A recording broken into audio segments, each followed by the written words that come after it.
Welcome to J news. మనం ప్రస్తుతం ఖానాపూర్ నియోజకవర్గంలోని ఊట్నూరులో ఉన్నాము. ఎక్కడ చూసినా ఎన్నికల టాపిక్ వినబడుతుంది. మరి మనతో పాటుగా కొంతమంది యువత ఉన్నారు. మరి ఎన్నికలపై వారి యొక్క స్పందన ఏ విధంగా ఉందో తెలుసుకోవడానికి మనం ప్రయత్నం చేద్దాము. ఓకే, మీ పేరు? నా పేరు నరేష్ జిల్లా. ఏం చేస్తుంటారు? నేను నిరుద్యోగిని సార్. ఇప్పుడు ఈ ఖానాపూర్ నియోజకవర్గంలో ఏ పార్టీకి ఓటేయాలనుకుంటున్నారు? నేనైతే కాంగ్రెస్కి వేద్దాం అనుకుంటున్నాను సార్. ఓకే అండి, మరి ఎందుకు కాంగ్రెస్ పార్టీకి ఎందుకు ఓటేయాలనుకుంటున్నారు? అంటే అనేక సమస్యలు అయితే ఉన్నాయి. నేనైతే రెండు విషయాల గురించి చర్చించుకుందాం అనుకుంటున్నా. మరి ఇంతకుముందు నేను 2 years బ్యాక్ గ్రూప్ 2 ఎగ్జామ్ రాశాను సార్. నేను హైరాలో కోచింగ్ తీసుకొని మేము ఇది పండగలక పబ్బులు ఏం లేకుండా మేము కోచింగ్ తీసుకున్నాం. నాతో పాటు తండ్రి రాసిండు, కొడుకు రాసిండు సార్. దాంతోపాటు ఇప్పుడు ప్రజెంట్ ఇంకా రిజల్ట్ ఇవ్వలేదు. 2 years అవుతుంది ఇప్పటికి. రేపు నాడు మనవడు కూడా రాయడానికి సిద్ధంగా ఉన్నాడు సార్ ఎగ్జామ్. ఇది సార్ సంగతి. రెండో విషయం చెప్పాల్సుకున్నాం. ఇప్పుడు మొన్న రీసెంట్గా పంచాయత్ సెక్రటరీ ఎగ్జామ్ వేసిళ్ళు.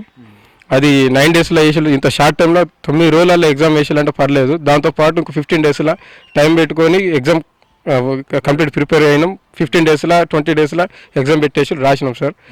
ఇప్పటికీ 15 days అవుతుంది. మరి ఈ రిజల్ట్ ఎప్పుడు ఇవ్వాలి సార్? ఇది ఇప్పటికీ 1 month 2 months అవుతుంది. ఇప్పటికైతే రిజల్ట్ ఇవ్వదలుచుకోలేరు. మరి ఎప్పుడు ఇస్తారు సార్ ఇది? ఓకే అండి, ఇప్పుడు నిరుద్యోగ వృత్తి అంటున్నారు, దీనిపై మీ స్పందన ఏంటి? నిరుద్యోగ వృత్తి అంటే ఇప్పుడు ప్రతి గవర్నమెంట్ ఇస్తూ ఉంటుంది. టీఆర్ఎస్ ఇస్తూ ఉంటుంది, కాంగ్రెస్ ఇస్తూ ఉంటుంది. ఇది ఎలా ఉన్నదంటే వేలం పాటలాగా అయిపోయింది సార్. నేను 2 ఇస్తా అంటే నేను 3 ఇస్తా, నేను 4 ఇస్తా అంటే ఒక 5 ఇస్తా అన్నట్టు అయిపోయింది. ఇలా కాకుండా నేను ఒక నిరుద్యోగ చెప్పాల్సింది ఏంటంటే, దీని బదులు నేను ఇంతకుముందు కానిస్టేబుల్ రాసిన ఎస్ఐ 2 అప్లై చేసాను సార్. ఒక్కొక్క ఫీజు 2000 ఉన్నది, 1000 ఉన్నాయి సార్. మొత్తం కలిపి 3000 అవుతుంది. ఈ ఫీజు మొత్తం 3000, నెలకు 3000 ఇస్తే ఒక నెలకి పోతున్నా సార్ నోటిఫికేషన్ది.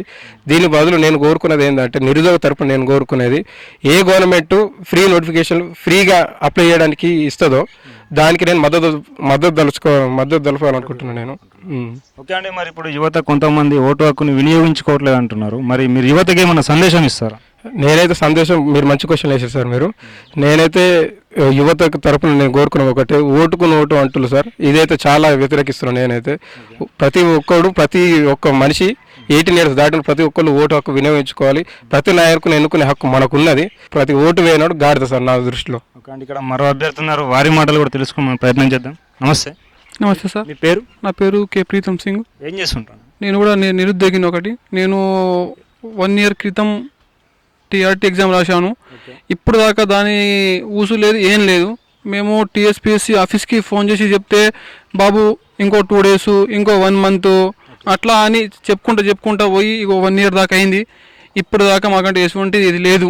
ఓకే అండి, మరి ఖానాపూర్ నియోజకవర్గంలో మీరు ఏ పార్టీకి మద్దతు ఇవ్వాలనుకుంటున్నారు? మేము కాంగ్రెస్ పార్టీకి మద్దతు ఇవ్వాలనుకుంటున్నాము. ఎందుకండి కాంగ్రెస్ పార్టీకి ఎందుకు మద్దతు ఇవ్వాలనుకుంటున్నారు? అంటే కాంగ్రెస్ పార్టీ ఏంటంటే, గత కొన్ని 5 years క్రితం మన తెలంగాణ రాకముందు అప్పుడు ఈ ఏంటంటే ఉద్యోగాలు నోటిఫికేషన్ చాలా వేస్తుండే.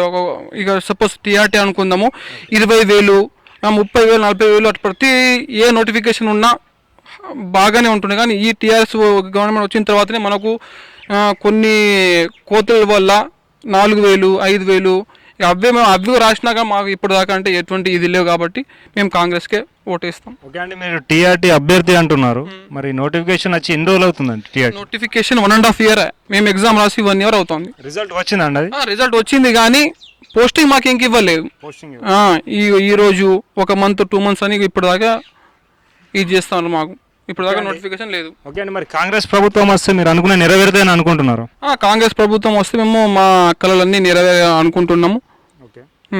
ఓకే, ఇదే అండి ఇక్కడ నిరుద్యోగుల యొక్క స్పందన. మరి మీ అభిప్రాయాన్ని కూడా తెలియజేయాలనుకుంటే కామెంట్ బాక్స్లో కామెంట్ పెట్టండి, లైక్ చేయండి, షేర్ చేయండి.